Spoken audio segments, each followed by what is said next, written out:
Surrender does not mean being passive. Surrender does not mean waiting for everything to just happen for you. Surrender means offering up the idea that you know exactly what is right and that you can control every little factor to identify the ideal place to put your energy.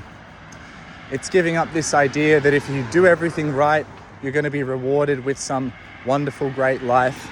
And it's actually just inviting and embracing whatever is put in front of you with sincerity, absolute devotion to your being here in this and giving your best.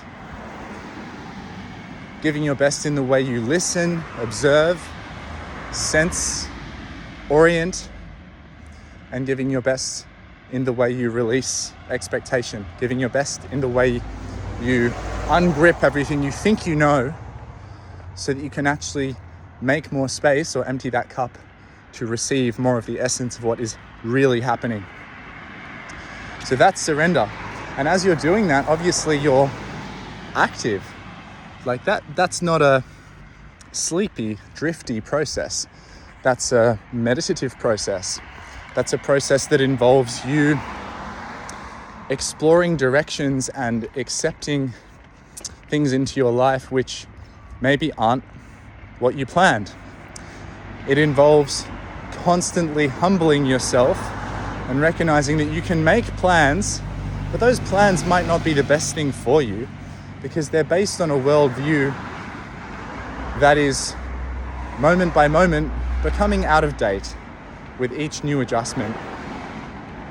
So I think wisdom is less about all of the things you know and more about your relationship with the things you don't. Growth is then more about stepping into the unknown with your best foot forward, your heart open, your eyes open, willing, sincere, and it's less about finding the right answers and ticking the boxes and becoming this person that you think you have to become. A lot of people, when you say surrender, also think that it just means completely going with the flow all the time. And that is true on one level, but within that going with the flow, there also needs to be this willingness to work according to structures. It's much better to work efficiently, effectively, potently within a structure that helps you direct your energy and focus your energy and attention, and then to iterate on, upgrade, change, release some of that structure, than it is to not have a structure at all and just be scattered and be drifting. Now, some people might say, oh yeah, but what's wrong with being scattered and drifting? Like, you be okay with what is. Yeah, maybe at some point in your journey, there is a time to drift. Maybe that at some point there is a time to release all sense of who you are and all sense of what matters. However, if that becomes your main reference, your main way of being, and you identify with that and you think that that is in any way above, beyond, or more evolved than being highly intentional, having a vision, striving to create it, then you're just trapped in another false identity. So many things can be true at certain phases. They're often not all true at once in the way we experience our life chronologically, but really there is space for all of these perspectives, which we call truth, because the ultimate truth is something which can hold all of them without any contradiction. This is why the ultimate truths are often paradoxical. There is no conflict in logic within that paradox. It's only the limited perspective that you have at a certain point which sees conflict. So the more you expand, the more space there is for all of these things. But something which seems to remain present for me and amongst the teachers that I benefit from listening to is this sense of listening and release.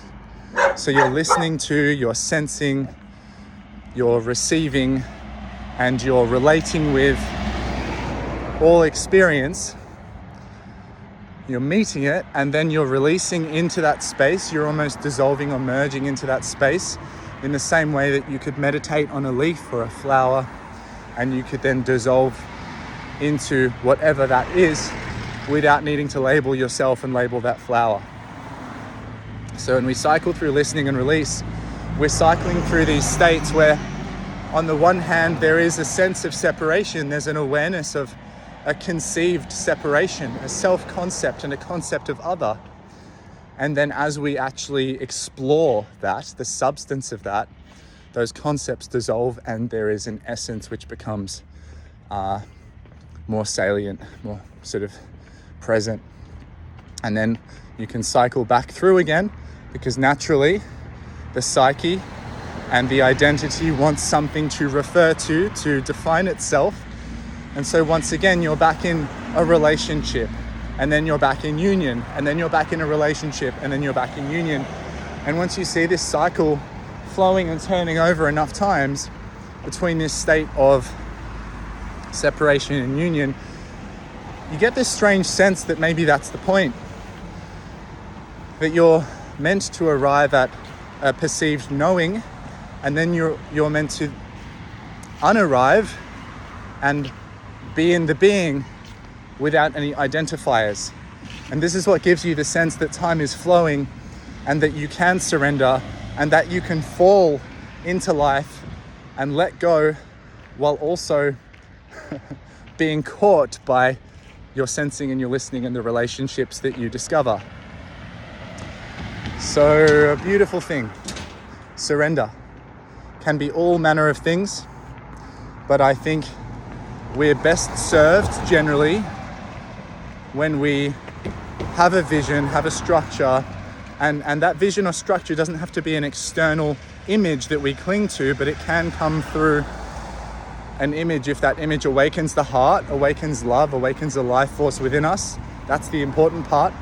The structure gives us a way to express our life force. The creation gives us a way to hone our faculties and develop a certain skill set or discipline. We can have images like role models. There can be gurus, there can be teachers along the way that also enable us to have a reference of a certain way of being. And as we then attend to, give our attention energy to that image, we begin to unify with it. We become that, we expand, it's within us and it's everywhere.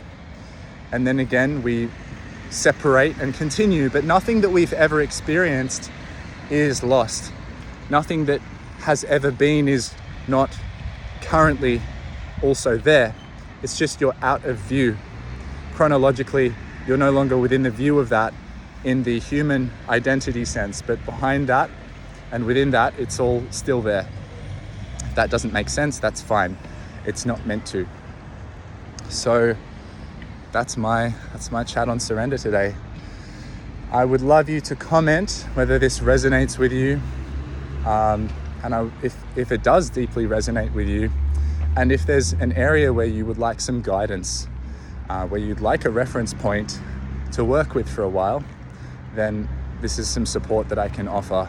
So head to attuned.space and we can chat.